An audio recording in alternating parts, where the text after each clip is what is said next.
Hello, and welcome to another festive episode of Furries in the Media, the series that reviews video clips and other media based on how the furry fandom is represented. I'm your host, Abergwine. And I'm your co-host, Sam. And today, we'll take a look at a 2017 Christmas movie called Pottersville. Our first movie review! If you don't count Smosh the movie. Well, I don't think anybody will. So, what's it about? It's about a small town's general store owner who learns his wife is cheating on him, and he drunkenly runs around in a Bigfoot costume that night. This inadvertently leads the town to believe that Bigfoot is real, and it gets their hopes up that the town will become famous. Well, that's weird. What does it have to do with Christmas? It takes place around Christmas, and it's kinda got a heartwarming ending. By the way, if you do happen to have any interest in watching this movie for yourself, this review has spoilers. Anyways, let's get into the first scene where furries come into the movie. Maynard, Pottersville's pushover milquetoast of a general store owner, comes home early from work one day to surprise his wife, only to find her in their bedroom wearing a rabbit costume with some guy who's in a wolf costume. Let's watch. Connie, you here?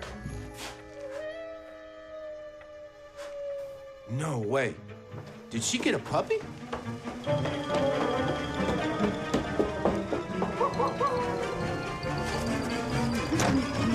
we get a puppy? Maynard! Connie, what's going on? What are you doing here? In my home? No, I mean now. I wanted to surprise you. I'm just gonna take off. Jack? What's going on? I can explain this. You can explain why you're dressed up like a rabbit and having sex with a squirrel? I'm a wolf. We don't have sex. That's right. According to the club, you can't even have sex. Club? What club is this? Well, it's the kind of a club where we... You dress up like a squirrel and have sex with my wife club? I'm a wolf. How many people are in the club? Well, in the Tri-County area, I mean, we got, 32? Look, I've been meaning to talk to you for a while. A while? How long has this been going on? That's not important, Maynard. What is important is that I'm bored. Get a hobby. Learn to knit. Do macrame. Are you kidding me? We don't do anything. We don't go anywhere. I need some excitement in my life. So instead of talking to me about it, somewhere in your brain, the thing that makes sense is to go out and have sex with a squirrel. I'm a wolf. Ow! Get it? I mean, it doesn't even make any sense as a squirrel. It's gotta be a wolf. Jack, we have been friends forever. I know. And that's why I'm gonna need to ask a favor of you. Oh, sure thing. Whatever you need, buddy. You know, I'm kind of a big deal in this town, and don't think it'd be good if people knew I was a furry. What's a furry? Furry? It's this club we belong to. Well, don't 32 other people already know? No, seriously, Maynard. Okay, I'm gonna need your word on this. I think we need to take some time apart and think about what we really want.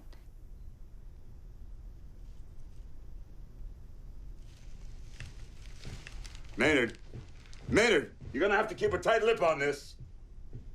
I'm a kind of a big deal around here. Well, I am. I know. It's never explained what Connie and Jack were doing in this scene, nor why it had to be in the bedroom in the first place. Even if this supposed furry club doesn't allow sex, it's pretty heavily implied that there is some sort of sexual undertone to it all. Now, I don't know if this furry club knows about their meeting or whether or not it encourages one-on-one meetings, but it's not an accurate reflection of what furries would really do. What would a real furry meetup look like? Well, for a start, it would be more than just two people. Furry meetups are about socializing and building friendships. Most of the people wouldn't be in costumes, and they'd probably be doing something like playing a board game or watching a movie. Is furry fandom really a club? The furry fandom was more club-like in the early days just because it was a smaller thing back then. You had to know someone before you were allowed in. These days, furry fandom has become widespread enough that anyone can decide to join the fandom on their own. There are still local meetup groups that are generally more club-like in structure, but you don't have to go through them to join the furry fandom. Their fursuits are hideous. That's because those aren't fursuits.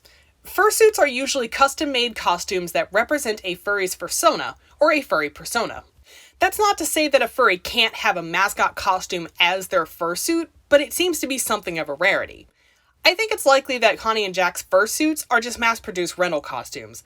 Connie is clearly wearing a rather terrifying Easter Bunny costume. What is it with white rabbit costumes? Who knows? Maybe it's the most widely available animal costume to rent out. Maybe it shows up better on camera?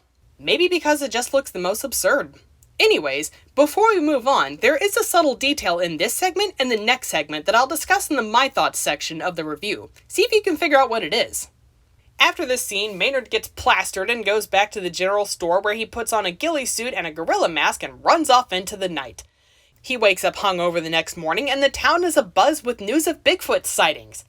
Maynard heads over to the police department to try and explain to Jack, the sheriff, what happened the previous night. Thank you. I was gonna talk to you, man, I promise. But things are nuts around here this morning. Yeah. Maynard, I'm not having an affair with Connie. It's just about the club. I mean, hell, that could have been anybody from the club up in your bedroom. Thanks, I feel a lot better now. It's nothing romantic. I'd never do that. It's just about the costumes. Speaking of costumes, Sheriff, sorry to interrupt. There's a producer from some television show on the phone for you. Thanks, Tammy. Look, I gotta take this, but we're okay, right?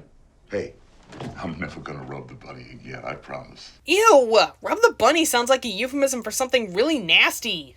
Could be why they went with that wording. Ugh, who knows? Aside from that, the biggest issue I have with this segment is when Jack says that it's just about the costumes. In case you don't already know, having a fursuit is not a requirement for being a furry. I'd take less of an issue with his statement if he said it was only about the costumes for him, but he doesn't. This makes it seem that furry is only about wearing costumes, when in reality, only about 30 to 35% of furries own a fursuit. Based on those numbers, it's clear that furry is not about the costumes. Eventually, Maynard realizes that Bigfoot could bring in some revenue for his shop, and it could be profitable for the town too. He decides to keep the legend alive by going out at night as Bigfoot. Then, the TV-famous monster finder, Brock, comes to town with a mission to find Bigfoot. I'm not sure how many of you saw my adventure into the Himalaya to search for the Yeti. You were so brave. Do you ever, dress up like the animals you're in search of? You know, like camouflage? Can't say that I have, but I like your thinking. Somebody get me a net. I think I found my mermaid. Since Connie is a character with a decent amount of screen time and her most distinguishing character trait is being a furry, she unofficially represents the furry fandom in this movie. Her actions, especially the bad ones, are held as a reflection of the furry fandom as a whole. This wouldn't be a problem if Connie wasn't a minor villain. Connie openly flirting with Brock before the dust has even settled between her and Maynard gives the impression that furry is nothing more than a glorified swingers club. I've got more to say about this, but it'll have to wait until my thoughts.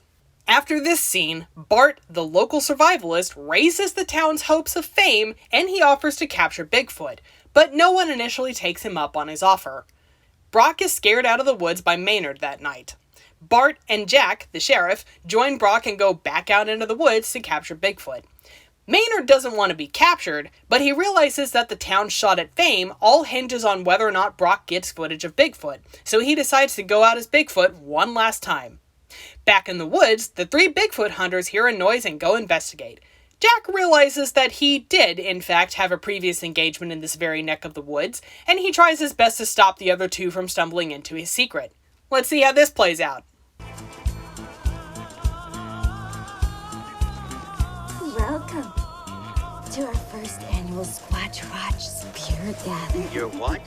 Oh, no, quit that, lady. Hey, quit that.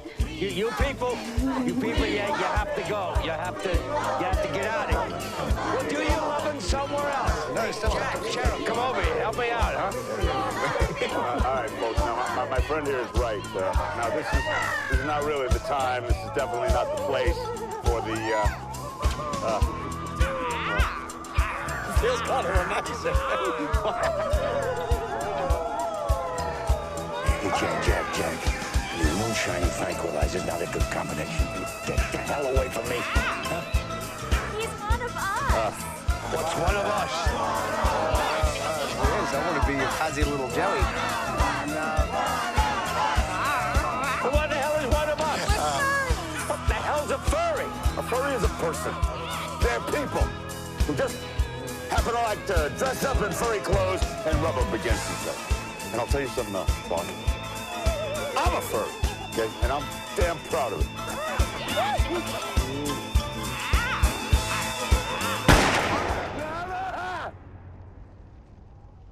Okay, that's it. Out of here. We love Bigfoot. Lady, once I have Bigfoot stuffed and mounted, you're welcome to rub up against him all you want. But until then, get your skinny little chicken ass out of here. She's a bunny, Bart, okay? She's a bunny! What? She's a bunny. It doesn't work as a chicken. She's a bunny. Okay, then we'll hop on out of it then. Go on. Go on, I'm gonna count to 10. One. If you want to come to the next meeting, just let me know. I will, and I do, and I will. Go on. Out. Out. Out. Hang on, were those real fursuits? Yes! Not all of them, but it looks like they hired some real fursuiters as extras. Unfortunately, this seems to be outweighed by the fact that the movie has all the furries scritching on the 3 Bigfoot hunters and moaning over saucy, suggestive music. Does the movie ever call it scritching? I think they only ever call it rubbing, but it's pretty clear what they're trying to portray here. I do like that the sheriff acknowledges that furries are people, but the attempt at humanizing furries is undone by him inaccurately stating that it's about wearing costumes and rubbing on each other. As established earlier, most furries don't have fursuits. Let's examine the claim that furry is about rubbing on each other while wearing animal costumes. If it's about the tactile sensation of feeling fur, why does it even need to be an animal costume in the first place? Wouldn't a fur costume make sense as an animal? I think that's what everyone expects, but if it really was about the fur itself, then it shouldn't matter that it's not an animal costume, right? Who knows? Obviously, a person without a costume being petted by someone in a costume would get to feel the fur, but what about the person inside the costume? How exactly do they benefit? That's easy. They're covered in fur. Yeah, on the outside. Most fursuits don't have a lining on the inside, so the wearer's skin would be up against fake fur backing, which looks like this. It's a little scratchy and it kind of feels like felt. Even if a fursuit does have lining inside of it, it's often lined with something breathable, like cotton. So in this hypothetical world, a person learns that they like being petted by people in animal costumes, they invest in one of these costumes, and then they don't even get to enjoy the same tactile sensation that drew them in the first place? That just sounds like a bad bait and switch scheme. Hey, do furries like Bigfoot this much? It depends on the furry, but most furries aren't on the same page about a lot of things. I think it's improbable that there just happens to be 32 furries in a localized area that all have fursuits and all love Bigfoot to the same degree. After this scene, the Bigfoot hunters capture their Bigfoot, load him up into the back of a truck, and drive into the town square where a crowd of townspeople and furries eagerly await the reveal of Bigfoot. Everyone learns that Bigfoot was just Maynard in a gorilla costume, and Brock declares that he's gonna sue the town of Pottersville and goes off on an angry tirade. Because from now on, Pottersville will be known as a town of fakes and phonies and freaks. There have been other places in the movie where the characters made a sideways reference to furries or made some vaguely animal-related joke. For the most part, I let these go because they weren't direct statements about furries, but I couldn't ignore this one.